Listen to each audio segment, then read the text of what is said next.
streets are empty. খুবই প্রয়োজনীয় এবং একটি দরকারি কম্পোনেন্ট হচ্ছে পাওয়ার ব্যাংক। আমরা দূরে কোথাও বেড়াতে গেলে বা হ্যান্ডসেটের ব্যাটারি মোটামুটি একটু দুর্বল হয়ে গেলে চার্জিং ব্যাকআপ হিসেবে আমরা এই পাওয়ার ব্যাংক ব্যবহার করে থাকি। অর্থাৎ আমাদের আপৎকালীন সুরক্ষায় পাওয়ার ব্যাংক ব্যবহার করা হয়। আমরা বাজার থেকে বিভিন্ন দামে বিভিন্ন ধরনের পাওয়ার ব্যাংক ক্রয় করে থাকি।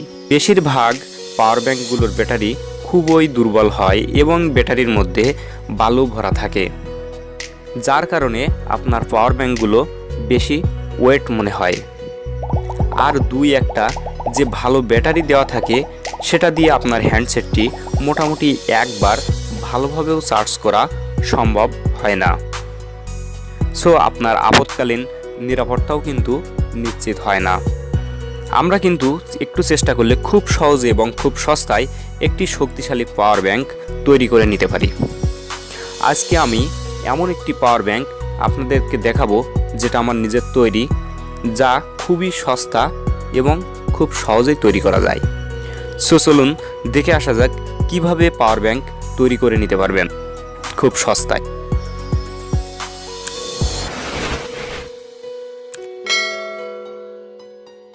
সো চলুন দেখে নেই পাওয়ার ব্যাংকটি তৈরি করতে ঠিক কী কম্পোনেন্টের প্রয়োজন হবে। নাম্বার 1, প্রথমেই আমাদের এমন একটি সার্কিট লাগবে যেটা খুবই গুরুত্বপূর্ণ এবং অপরিহার্য। আপনারা স্ক্রিনে বিভিন্ন প্রকার সার্কিট দেখতে পাচ্ছেন, এগুলো বাজার মূল্য বিভিন্ন দামের হয়ে থাকে। আপনারা যে কোনো একটি সার্কিট ব্যবহার করতে পারেন, তবে যত ভালো সার্কিট নেবেন রেজাল্টটাও তত ভালো পাবেন। এগুলো 20, 30, 50, 150, 200 বিভিন্ন মূল্যমানের হয়ে থাকে। নাম্বার 2, এরপর আমাদের এমন ব্যাটারি লাগবে। আপনারা নষ্ট মোবাইলের যে কোনো ব্যাটারি অথবা যেসব ব্যাটারি মোবাইল থেকে বাদ দিয়ে দিয়েছেন সেসব ব্যাটারি ব্যবহার করতে পারেন। এগুলোর জন্য আপনাকে কোনো টাকা পরিশোধ করতে হবে না, অথবা আপনারা এখানে নতুন ব্যাটারি সংযোগ করতে পারেন, সেক্ষেত্রে রেজাল্টটা কিন্তু সব থেকে ভালো পাবেন। নাম্বার 3, লাগবে একটি সোল্ডারিং আয়রন, যার মাধ্যমে বিভিন্ন টার্মিনাল একসাথে সংযুক্ত করতে হবে, এবং একটি গ্লুগান বা আঠা মেশিন। এই গ্লুগান বা আঠা মেশিনের পরিবর্তে আপনারা যে কোনো আঠাও ব্যবহার করতে পারেন। আর লাগবে এমন একটি বক্স যার মধ্যে আপনারা এগুলো সেটিং করবেন। চলুন এবার সেটআপ পদ্ধতি সম্পর্কে জেনে নেওয়া যাক। অ্যাট ফার্স্ট আমাদের ব্যাটারির সবগুলো প্লাস টার্মিনাল, আমরা যে কয়টি ব্যাটারি ব্যবহার করব সেই কয়টির প্লাস টার্মিনালগুলো একসাথে সোল্ডারিং করে নেব।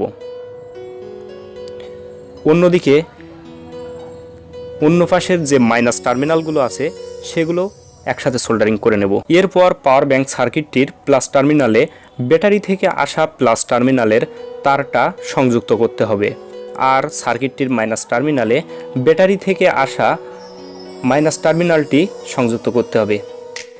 এবার এগুলো একটি বক্সে সুন্দর করে সেটিং করতে হবে। এ সময় আপনার গ্লুগান আঠার বা যে কোনো আঠার প্রয়োজন হবে। এই বক্সটি আপনারা নির্দিষ্ট মাপের হাতেও বানিয়ে নিতে পারেন, অথবা আপনারা মার্কেটে বিভিন্ন প্রকার বক্স কিনতে পাবেন, সেখান থেকেও সংগ্রহ করতে পারেন। অতঃপর রেডি হয়ে গেল আপনার শক্তিশালী পাওয়ার ব্যাংক। বিশেষত বলে রাখি, পাওয়ার ব্যাংকের সার্কিট এবং এর ব্যাটারি খুবই গুরুত্বপূর্ণ ভূমিকা পালন করে।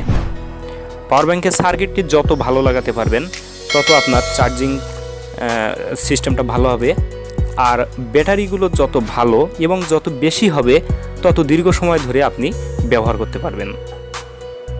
এই ছিল আমার পাওয়ার ব্যাংক রিভিউ। সবাইকে ধন্যবাদ।